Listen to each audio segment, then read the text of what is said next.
நீங்க புதுசா மிக்ஸி வாங்க போறீங்கன்னா நான் சொல்ற இந்த பாயிண்ட்ஸ்லாம் ஞாபகம் வச்சுக்கோங்க. மிக்ஸியோட வோல்டேஜ் வந்து 500 வாட்ஸ்ல இருந்து 1000க்கு மேல இருக்குது. இப்போ நீங்க உங்க வீட்டுல வந்து மிக்ஸி வந்து நீங்க ரொம்ப யூஸ் பண்ணுவீங்க, அதாவது சாஸ்லாம் நிறைய அரைப்போம் அப்படின்னு நினைச்சீங்க அப்படின்னா 750 வாட்ஸ்க்கு மேல வாங்குங்க. இல்ல நாங்க 2 பேர் தான், நாங்க சட்னி தான் அரைப்போம், ரொம்ப கம்மியா தான் அரைப்போம் அப்படின்னா 500 வாட்ஸ்ல இருக்கிற மிக்ஸிஸ் வாங்குங்க. மிக்ஸி வாங்கினதுக்கு அப்புறம் மிக்ஸி நீங்க அரைக்கிறீங்க அப்படின்னா ஃபர்ஸ்ட் வந்து எந்த பொருள் போட்டாலும் ஃபர்ஸ்ட் பல்ஸ் மோட்ல போட்டுட்டு அதுக்கப்புறம் ஸ்டேஜ் 1, ஸ்டேஜ் 2, ஸ்டேஜ் 3 நீங்க போங்க. அப்படிங்கப்போ உங்களோட அந்த ஜாரோட லைஃபும் அந்த ஜார் மிக்ஸில இருக்கிற அந்த நாப்போட லைஃபும் நல்லா இருக்கும். நெக்ஸ்ட் பாத்தீங்க அப்படின்னா மிக்ஸியை நம்ம யூஸ் பண்ணதுக்கு அப்புறம் அதை கொஞ்சம் வேற வெசலுக்கு மாத்திட்டு கொஞ்சம் இமிடியேட்டா வாஷ் பண்ணிருங்க.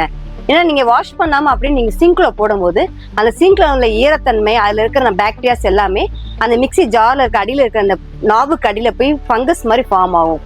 ஒரு பிளாக் கலர்ல ஃபார்ம் ஆகி அந்த அடியில இருக்க பேஸ் வந்து அலுமினிய கோட், அந்த அலுமினிய கோட் அப்படியே உங்களுக்கு உறிஞ்சிச்சு அப்படின்னா நீங்க அதுக்கப்புறம் அந்த நாபுமே உங்களுக்கு லூஸ் ஆயிரும். லூஸ் ஆனதுக்கு அப்புறம் என்ன ஆகும் அப்படின்னா நீங்க சர்வீஸ் சென்டர் தான் போய் அதை மாத்த வேண்டியிருக்கும். ஸோ தேவையில்லாம மணி வந்து வேஸ்ட் ஆகும். இந்த விஷயங்கள் எல்லாத்தையும் நீங்க ஃபாலோ பண்ணீங்க அப்படின்னா உங்க மிக்ஸியோட லைஃப் நல்லா இருக்கும்.